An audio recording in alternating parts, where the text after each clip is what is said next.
So what we're going to do now is we're going to walk through the next programming assignment. This is the final programming assignment for the course since we're getting towards the end of it.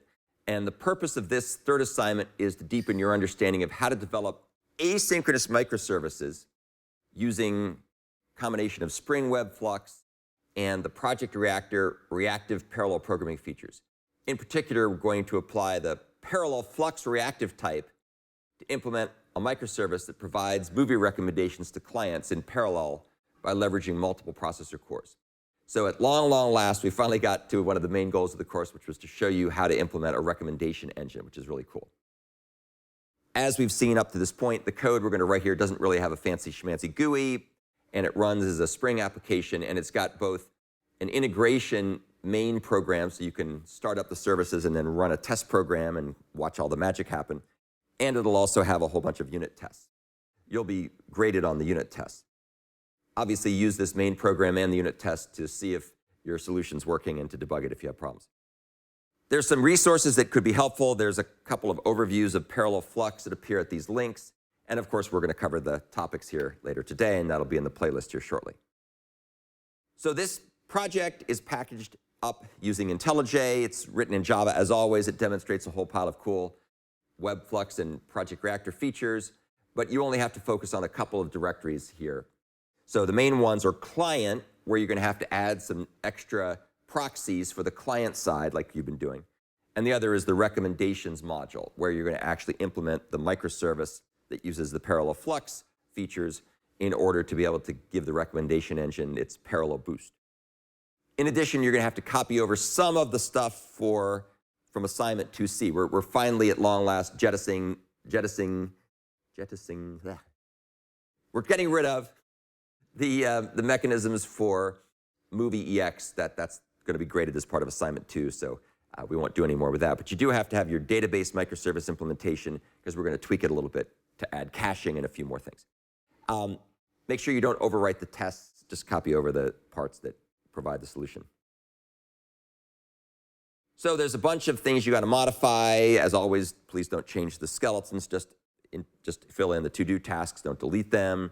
And here's what you need to focus on. So we have the recommendations module, and there's a couple of files there. There's ParallelFlux service.java and moviesloader.java. So you have to implement the various to-do tags there.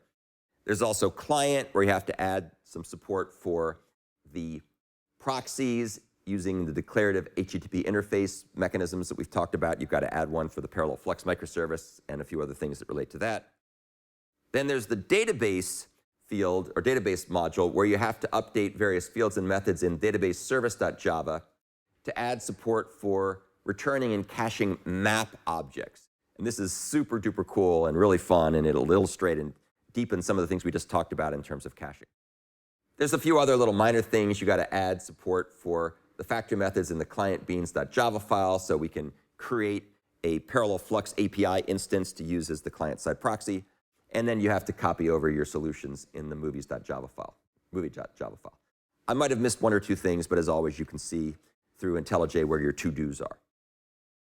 You shouldn't have to have any loops, and there might be a handful of places where you need an if statement or two, just because it's cleaner than trying to put everything into the Procrustean bed of reactive programming for some error handling cases.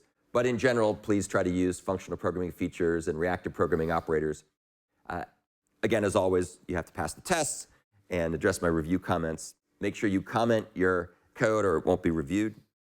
You can get the code in the GitHub repository, which will be put out shortly as soon as we finish up writing the tests. The tests are not done yet, but I wanted to go over this stuff so you'd be ready for it. And of course, I'll record it and put it out.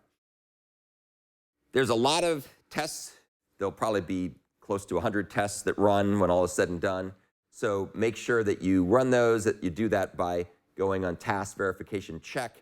I think we have fixed the wacky problem that occurred on Mac with the Ultimate Edition of IntelliJ, where it would run the test the first time, but then in subsequent times it would say, test events not received, unless you kind of threw salt over your shoulder and said a Hail Mary or something like that. There's a bunch of weird things you had to do to make that work. I think we fixed that.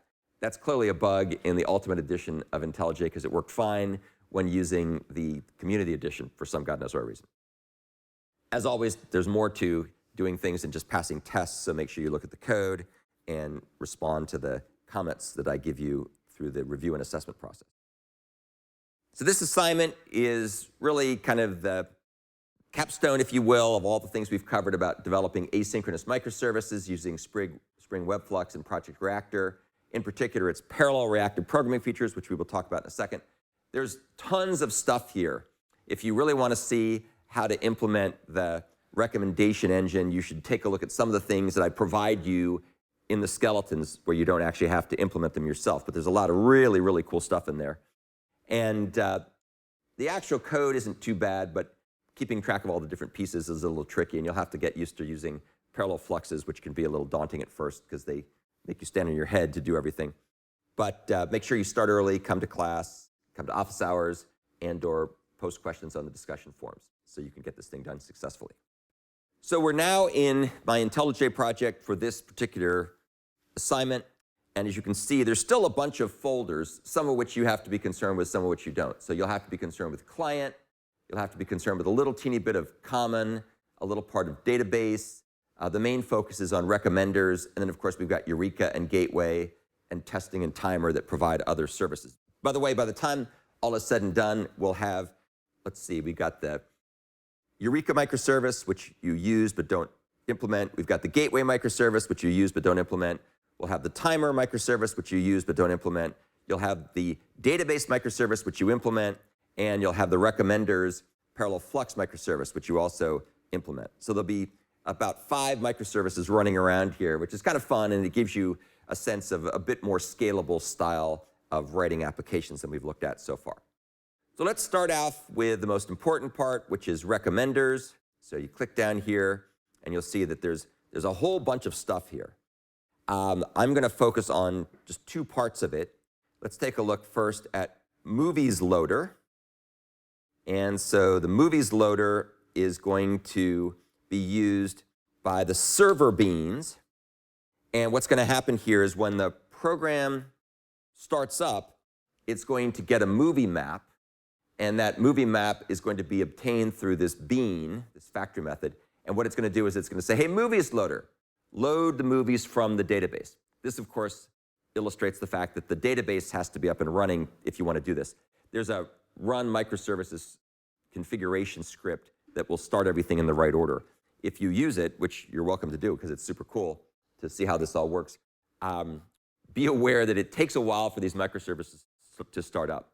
So I've put delays in the run microservices script that gives about 15 seconds between each microservice, because otherwise not everything is up and running by the time things need each other's dependencies.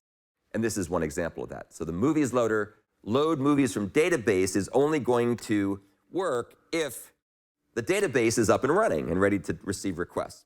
So here is load movies from database. And what you're going to do here is you're going to use a helper method from WebUtils to create a URL string, which is going to encode all the information you need to access the database microservice. That includes the protocol, which is HTTP, so that's kind of a no-brainer. The port number, which is going to be the gateway port number. The host address, which will be localhost because we're running it on your laptop. And then you have to put in the path. And you have to make sure that you include the database in the path, because that's how the gateway will route this request to the appropriate microservice, to the database microservice. So you'll have to write that. There's a little helper method to make it easier. This next part is super cool, and it's something I added yesterday. It was really fun doing this. So what we're going to do there is you're going to use another helper method from WebUtils, which is going to take the REST template, which we created up here. So you've got an initialized REST template. It'll take the URL that you make there, and it's going to go ahead and call this helper method, which is going to go to the database and get a map that maps movie titles to cosine vector descriptors for each of the movies. And that also is where the caching comes in. Not the world's most amazing use of caching, but I thought it was kind of fun. So that will go ahead and obtain the map. And it'll basically print out that it succeeded. If it succeeds, if it doesn't succeed, it's probably because the database hasn't started running yet. So just be aware of that. And then it returns the movies map. And that movies map is going to be used over here through something called the base service. So you can see the base service is going to be connected to the movies map. So when everything starts up, that's what's going to get initialized and used. Now, there's a whole bunch of other cool stuff here, which we really won't go into a lot of detail about right now, but there's this base service class. And the reason we have a base service class is we've actually got about a dozen different implementations of the recommendation engine using all types of different concurrency models. So we've got parallel fluxes and concurrent fluxes and parallel streams and sequential streams and a whole boatload of other things. And if you take other courses with me over time, we might get a chance to play around with some of that stuff because it's pretty cool. So this is a generic file that has the definitions of the various operations that are supported on one of these recommendation engine services, such as get me all the movies, search for a movie, do a query and get back results. And then the two most important methods for the purpose of assignment 3, which are different from what we've done before, get recommendations, where you give it a single watched movie and a max count of similarities, and it'll give you back that many movies that match, ranked by similarity. And then another one called get recommendations, where we take the watched movies as a list. And so that'll do the same thing, but you get back a list of movies.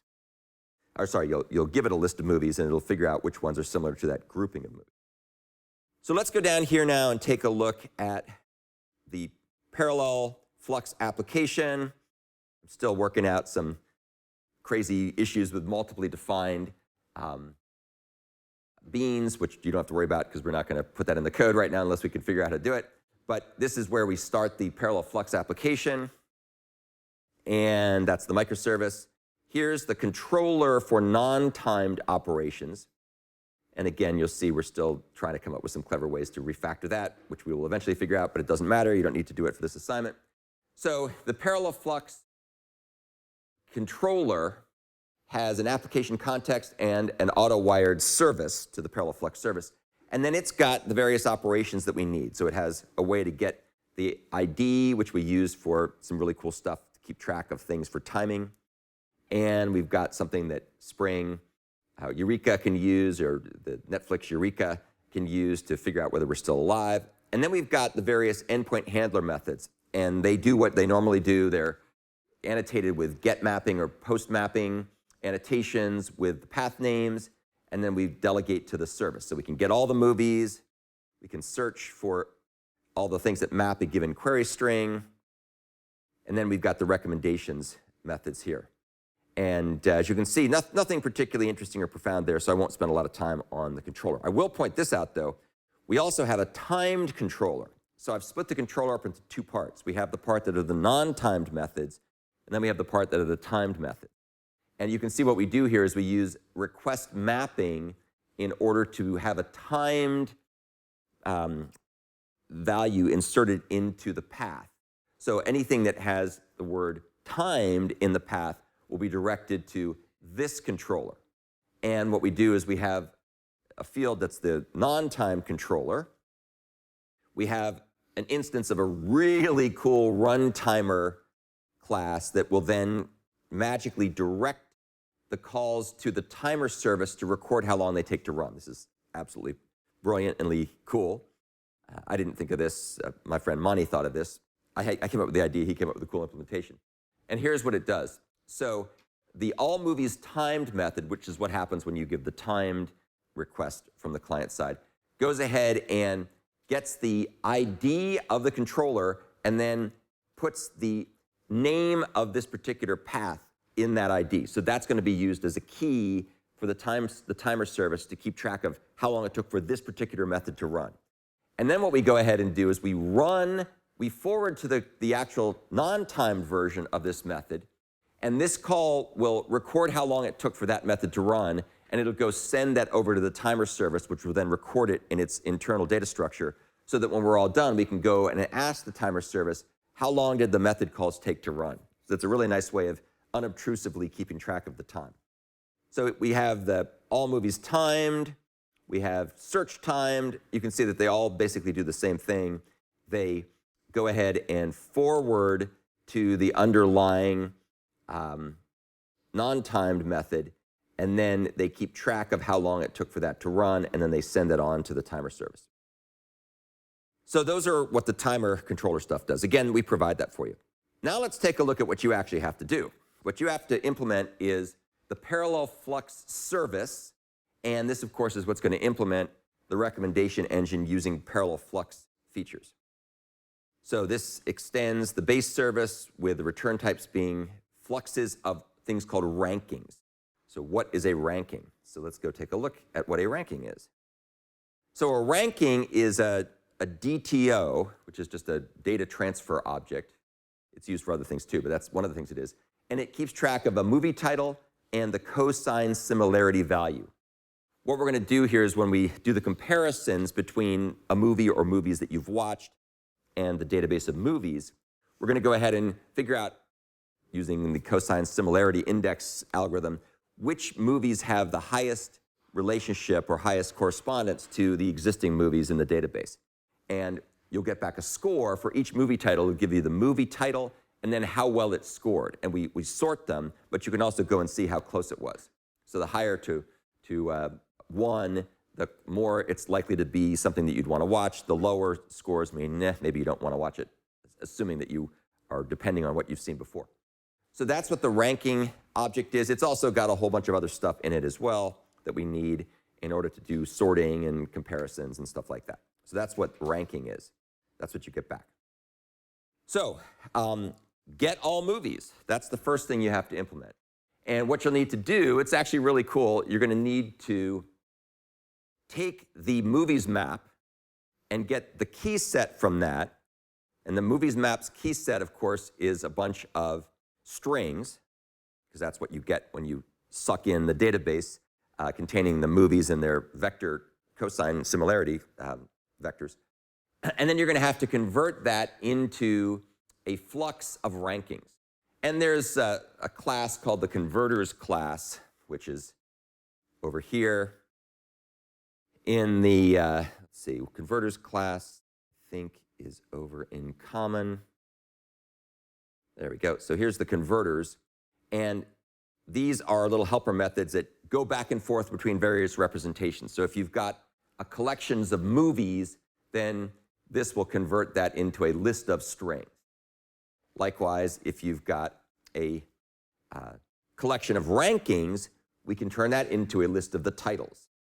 And then there's also a way to take a collection of movie titles and turn that into a list of rankings. And you'll need that to move back and forth between different representations. So be aware of that. So that's get all movies. It's pretty simple.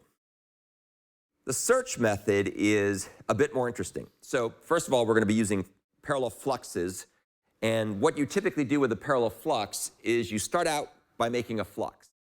So you'll be using something to take the movie titles and then turn it into a flux of a list of rankings and then turn that into a flux.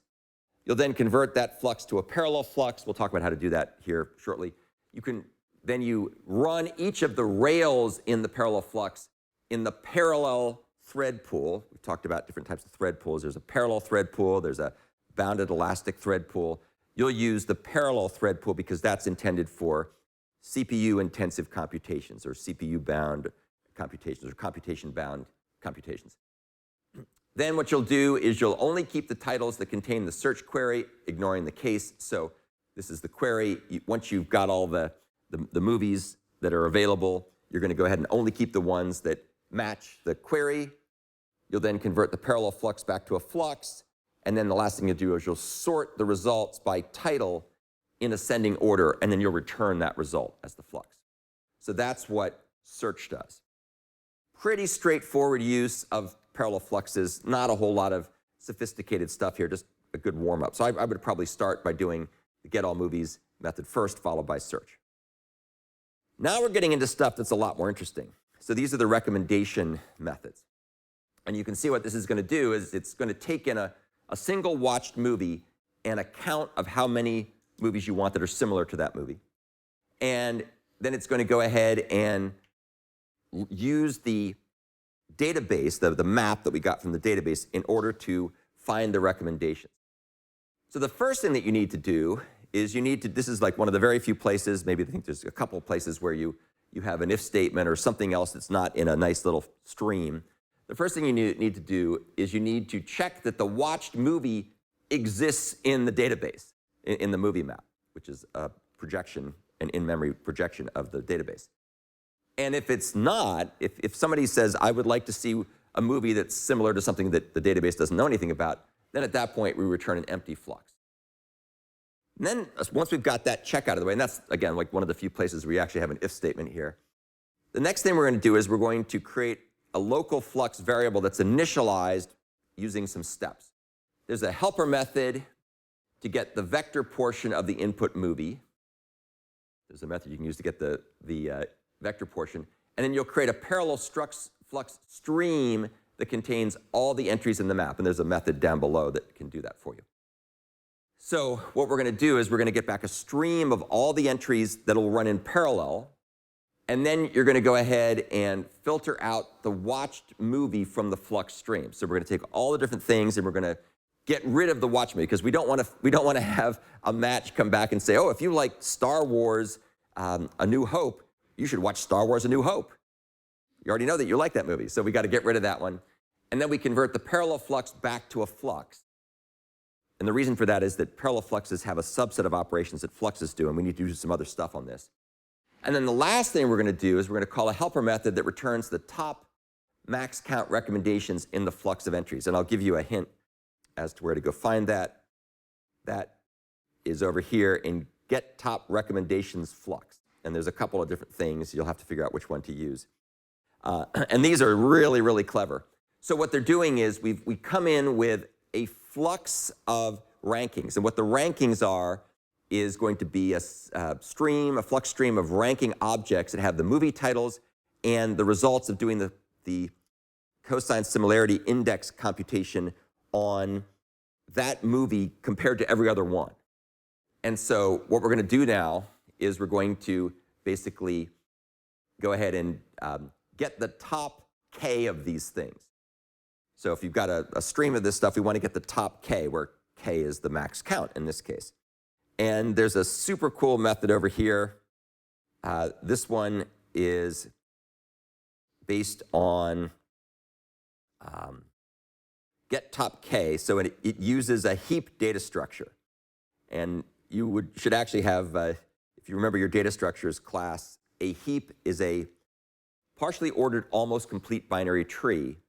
And you can do operations on a heap very quickly without having to sort the entire thing. One way to find out the top K is to sort everything and just pick the top K. That's easy. But that's also somewhat inefficient because we have to do an n log n sort to sort them all.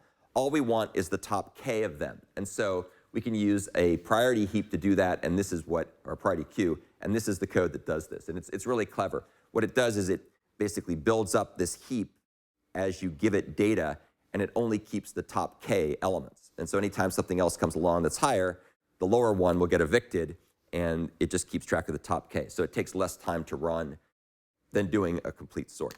Anyway, that's a fun thing to take a look at if you're curious. So you'll need to do those operations in order to take the flux that you computed and get the top K, and then you return that back as a flux. That computation is sequential. There's another get recommendations, which is super clever. And we can thank Sirhi for helping with that, because he helped do it, and it's great. What this does, as you can see, is it takes a list of watched movies, and it goes ahead and comes back with the top max count, top K of them, that are closest matches to the movies in the database. So, for example, if you say, I watched Star Wars and Star Trek and Iron Man or whatever, or Top Gun or whatnot, what'll happen is it'll take all those things into account and it'll compute a sum of cosine similarity scores based on all these other watched movies. So rather than doing it one at a time, it'll compute the sum and then try to find things that correspond to that sum. There's probably other algorithms to do as well, but this one seemed particularly clever. So what we'll do here is we'll turn the movies map into a flux. We convert the flux to a parallel flux. We'll run the parallel flux on the parallel scheduler. and will filter out the watched movies from the stream, since again, we don't want to say, if you watch Star Wars, Star Trek, and Iron Man, you don't want to be told that those are movies you should watch. And then we'll rank the movies by sum of cosine similarity. And I'll show you where to find those functions in a second.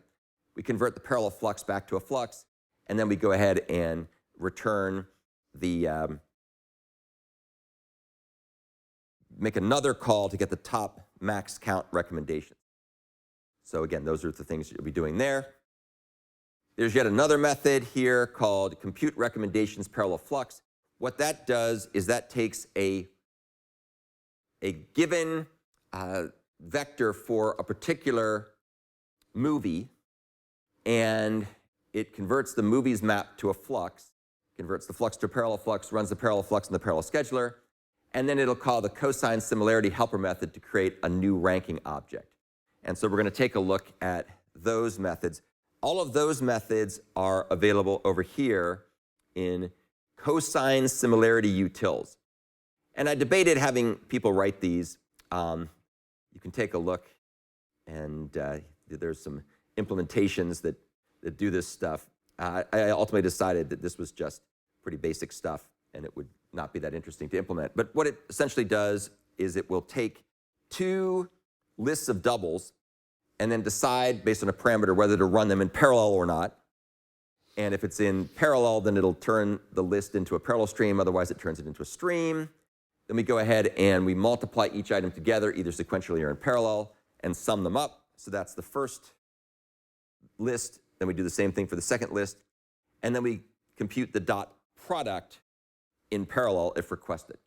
So this is where we come up with the cosine similarity value. We take the dot product and we divide it by the multiplication, the product of the square root of the first vector, first list, and the square root of the second vector or list. And that is what creates the cosine similarity value. Now there's another implementation that Sirhi wrote which computes the sum of cosines, and it uses that cosine similarity method in order to be able to compute the cosine similarity of each watched movie within the vector, and then it sums all the cosine similarities together. And it does it either in parallel or sequentially, depending on the parameter you pass in. So really cool stuff. Again, if anybody's interested in writing yet other algorithms to do this, let me know, because it's interesting to see what they do. OK, so that's pretty much the recommendation or the recommenders module. That's the main thing you're going to have to do.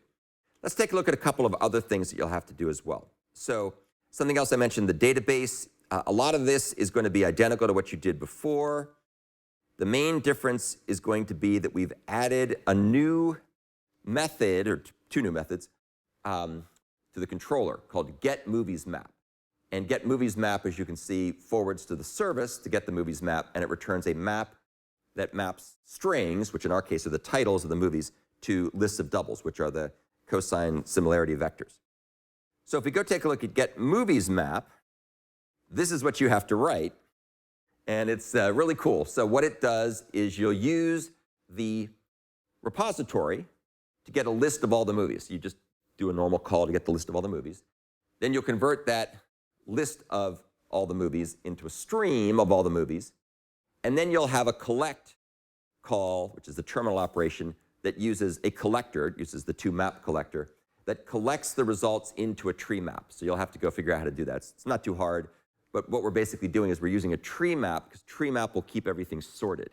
So the results will be sorted based on the, well, it'll be based on what we do for sorting, which is based on the names of the movies. So you have to write this.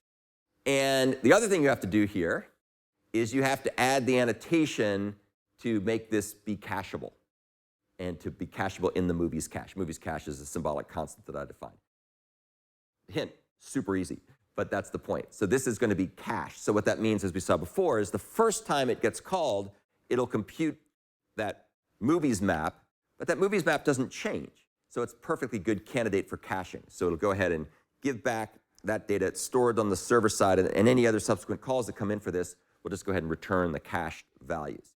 So you'll have to write that code, and there's a couple of things that you have to do. But that's basically what you have to do to the database, in addition to adding the stuff you had before.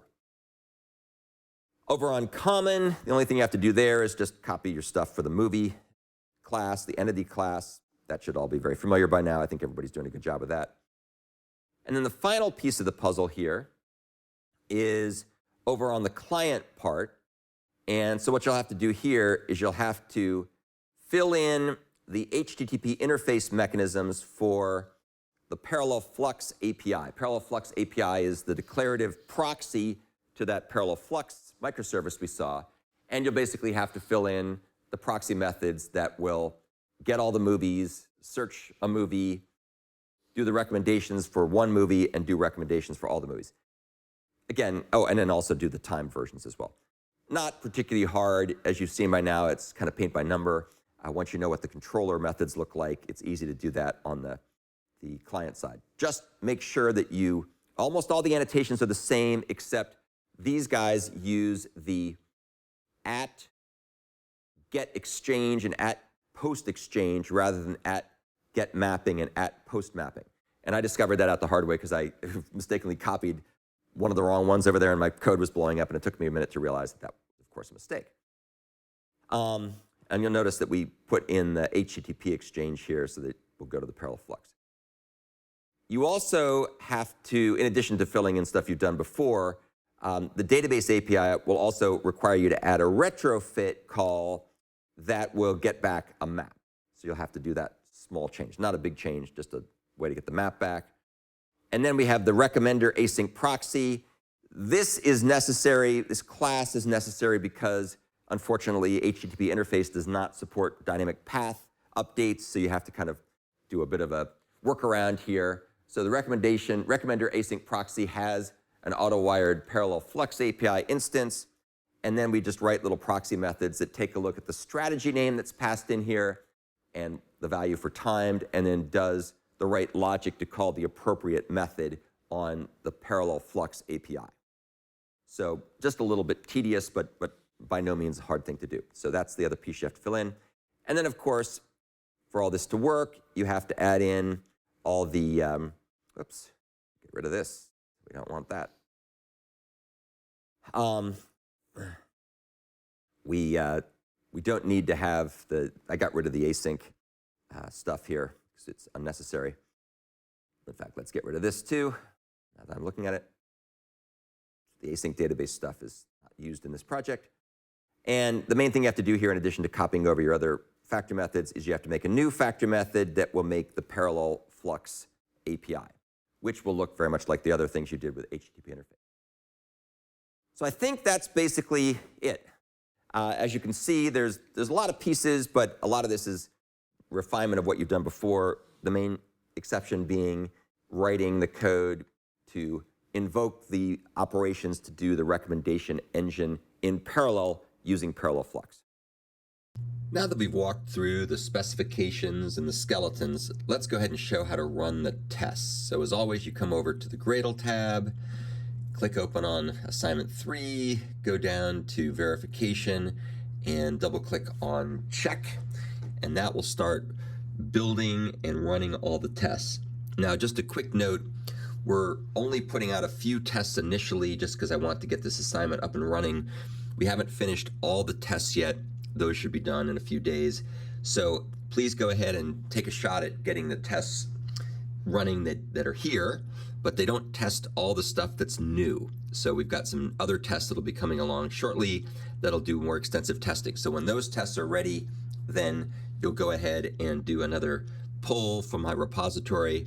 And at that point, you should be able to have a much more extensive set of tests. But in the meantime, please make sure you start taking a look at the various to-do tasks in the various modules, focusing particularly on the recommendations, ParallelFlux portion. Obviously, you can spend some time copying over your solutions and making the few other tweaks that are necessary elsewhere. But just be aware that some of this newer stuff is not tested yet, but will be tested shortly. So by the time we're all done, there'll be lots of new tests to run, just like we've done before.